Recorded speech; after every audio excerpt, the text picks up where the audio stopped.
Everyone, कैसे हो आप सब। आई होप आप सभी को फिजिक्स जो है वो बहुत अच्छी लगने लग गई होगी। स्पेशली जो प्लस वन प्लस टू के स्टूडेंट्स हैं उनको तो बहुत ही ज्यादा इजी हो गया होगा, क्योंकि ये टॉपिक जो है वो प्लस टू के चल रहे हैं, अभी नया सेशन स्टार्ट हुआ है तो उनके लिए बहुत ही इजी हो जाएगा अब स्टेप बाय स्टेप सारे आर्टिकल्स करने। किसी को कुछ नहीं समझ में आता तो वो मेरे को मैसेज कर सकते हैं, they can message me separately. Of course I will explain you in the message whatever the queries of the students. So our next topic is, जो हमने लास्ट आर्टिकल किया था उसमें हमने किया था the value of electric field intensity on the axial line of the electric dipole. आपको I hope सभी को इलेक्ट्रिक डाइपोल समझ में आ गया, उसकी फिजिकल सिग्निफिकेंस समझ में आ गई। और हमने उसमें किया था इलेक्ट्रिक फील्ड की, क्योंकि ये चैप्टर इलेक्ट्रिक फील्ड का है तो हमने इलेक्ट्रिक फील्ड फाइंड आउट की थी एक्सियल लाइन के ऊपर जो हॉरिजॉन्टल होती है। ठीक है, तो आज हम करेंगे electric field intensity on the equatorial line. Equatorial line जो 90 डिग्री का एंगल बना रही है। I will explain you, first of all understand the diagram. अगर आपको डायग्राम अच्छे से समझ में आ गया तो आप आर्टिकल अच्छे से कर सकते हो। I will draw, suppose this is a dipole A B, ये हमारे पास ए बी डाइपोल है। डाइपोल क्या होता है? The two charges separated by certain distance. So suppose this is minus Q charge, this is plus Q charge. Sign change होता है लेकिन मैग्नीट्यूड सेम होता है। And this is the center point O, and length of the electric dipole we always take 2a because this is a center, so this length is AO is A and this length is also A. यहाँ तक clear है? So this is nothing, this is electric dipole. Confusion ना create कर दे आपको। Okay, so this is electric dipole. तो हम क्या करेंगे, हम एक पॉइंट लेंगे इक्वेटोरियल। इक्वेटोरियल लाइन होती है जो 90 डिग्री का एंगल बनाती है। सेंटर से हमने ये एक पॉइंट लिया P जो 90 डिग्री का एंगल बना रही है यहाँ पे इस डाइपोल के साथ। ठीक है, तो इस लाइन के ऊपर we have taken a point P where we place the test unit positive test charge. ठीक है, तो हमने एक यूनिट पॉजिटिव टेस्ट चार्ज रख दिया। तो यहाँ पे हमें इलेक्ट्रिक फील्ड की इंटेंसिटी की वैल्यू फाइंड आउट करनी है because of this electric dipole.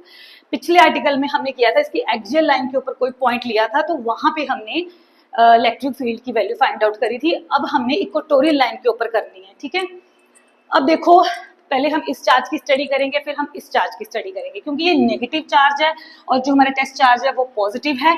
तो पॉजिटिव नेगेटिव अट्रैक्ट करते हैं तो फोर्स जो है वो फोर्स की डायरेक्शन इस साइड को आएगी। स्ट्रेट होनी है कि नहीं? It is not straight, wait.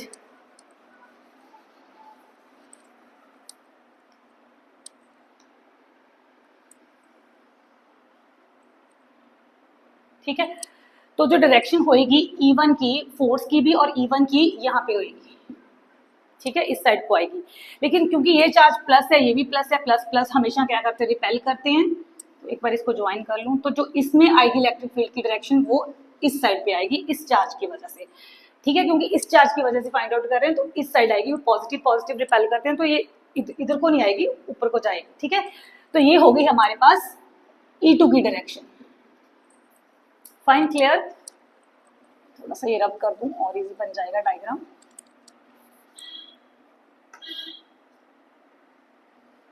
This is E2। Okay, अब ये हमारे पास पैरेललोग्राम बन जाता है। अगर हम ड्रॉ करें तो ये पैरेललोग्राम बन गया हमारे पास। अब suppose this line makes angle with E1 is theta, क्योंकि ये पैरेललोग्राम है तो इसमें जो ये डायगोनल होता है ये थीटा, यहाँ भी थीटा एंगल बनता है, ये एंगल दोनों सेम होते हैं पैरेललोग्राम की प्रॉपर्टी के अकॉर्डिंग। ठीक है, तो अब जो E1 है वो इसके साथ, suppose this point is R। ठीक है, इसके साथ जो है वो थीटा एंगल बना रही है। तो जब कोई E1 किसी के साथ एंगल बनाती है तो मैथमेटिक्स में किया है तो E1 जो है वो उसके दो कंपोनेंट्स बन जाते हैं जिसके साथ एंगल बना है। क्योंकि इस लाइन के साथ ये E1 का एंगल इस लाइन के साथ है थीटा, तो जिसके साथ एंगल बना है उस साइड पे हमारे पास क्या आता है, उस साइड पे हमारे पास उसका कॉस कंपोनेंट आता है। तो जो E1 कॉस थीटा कंपोनेंट होएगा वो PR की तरफ होगा। जो साइन थीटा होता है वो इस कोस के परपेंडिकुलर, इस लाइन के परपेंडिकुलर लाइन हमारे पास ये है। ठीक है, इस पॉइंट को सपोज E ले लेते हैं तो जो E1 का साइन कंपोनेंट आएगा वो हमारे पास PE के अलोंग होगा, PE के अलोंग होगा।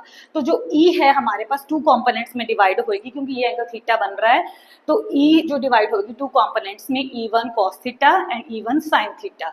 तो ये मैथ्स में कंसेप्ट है, ठीक है, तो मेडिकल वाले इसको ध्यान से सुन लो।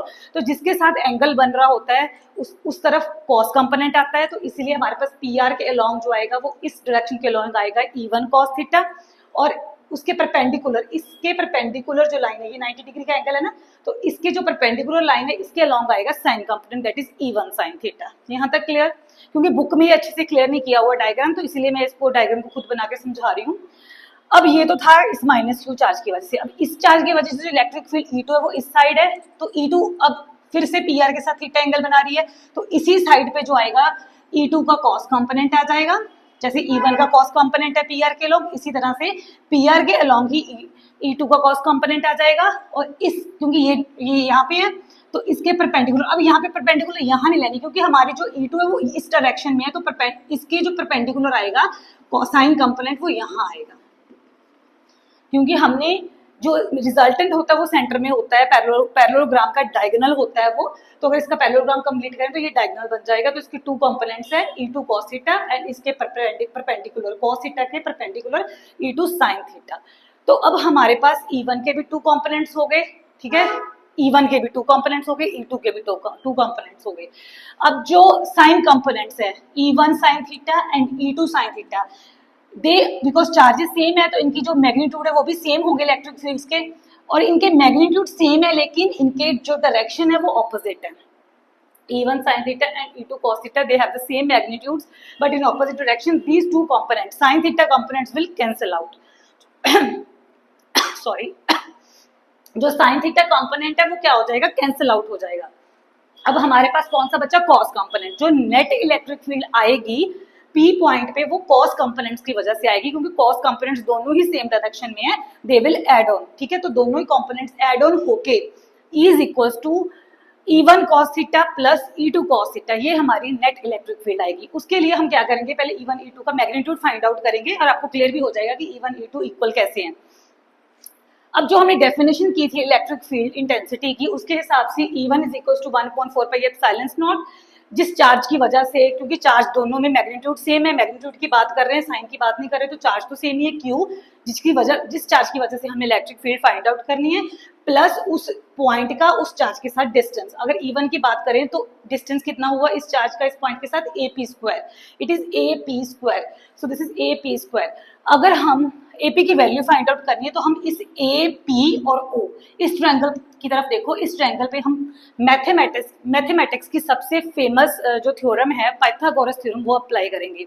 According to Pythagoras theorem, in a right angle triangle hypotenuse square is equal to the sum of perpendicular square plus base square. अगर हम इस ट्रायंगल की बात करें तो पाइथागोरस थ्योरम के अकॉर्डिंग ये हाइपोटेन्यूज है, तो AP square is equal to OP square plus OA square, ठीक है। OP स्क्वायर जो O के साथ P का डिस्टेंस है, सपोज वो हमने ले लिया, दिस डिस्टेंस इज R, इस डिस्टेंस को हमने R ले लिया, स्मॉल r, तो ये हमारे पास OP की वैल्यू R स्क्वायर, OA की वैल्यू A, क्योंकि ये डिस्टेंस, ये टोटल लेंथ 2 है तो ये हाफ डिस्टेंस A हो जाएगा, तो हमने वैल्यू पुट कर दी, तो AP स्क्वायर की वैल्यू हमारे पास आ गई R square plus A square, ठीक है। उसके बाद E1 की ये वैल्यू आ गई, ऐसे E2 की निकालनी है।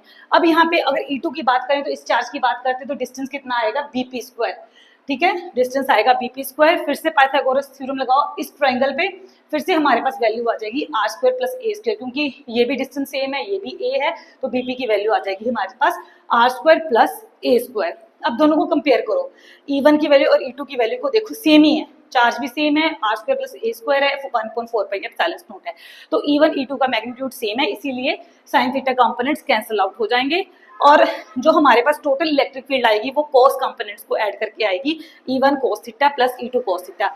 As from the expression E1 और E2 का मैग्नीट्यूड सेम है, तो इसको 2E1 cos थीटा भी लिख सकते हैं ऐड करके, तो 2 हमारे पास एज इट इज आ गया। E1 की हमने वैल्यू पुट कर दी, कोई भी वैल्यू पुट कर दो E1 की चाहे E2 की, तो साथ में आ गया cos थीटा। अभी हमारी फाइनल एक्सप्रेशन नहीं आई है E की, इसकी फाइनल एक्सप्रेशन फाइंड आउट करने के लिए E की हमें cos थीटा की वैल्यू पुट करनी पड़ेगी, ठीक है। तो उसके लिए मुझे थोड़ा सा रब करना पड़ेगा ये,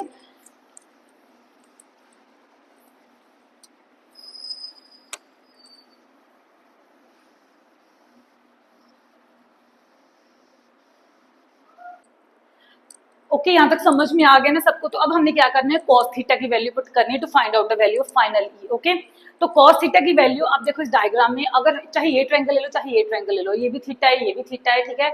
अगर हम ट्रायंगल लेते हैं APO, इस ट्रायंगल में ये एंगल थीटा है, तो कॉस की वैल्यू हमने मैथमेटिक्स में की हुई है, cos is equals to base upon hypotenuse. ये जाके मैथमेटिक्स में देख लेना मेडिकल वाले कि साइन क्या होता है, साइन इक्वल्स टू, अच्छा परपेंडिकुलर, अगर हम राइट एंगल ट्रायंगल लेते हैं तो उसमें क्या पता चलता है कि परपेंडिकुलर कौन सा है, और चलो हाइपोटेन्यूज का तो समझ में आता है, लेकिन परपेंडिकुलर बेस में कैसे हम फाइंड आउट कर सकते हैं कि कौन सा परपेंडिकुलर है कौन सा बेस है ना।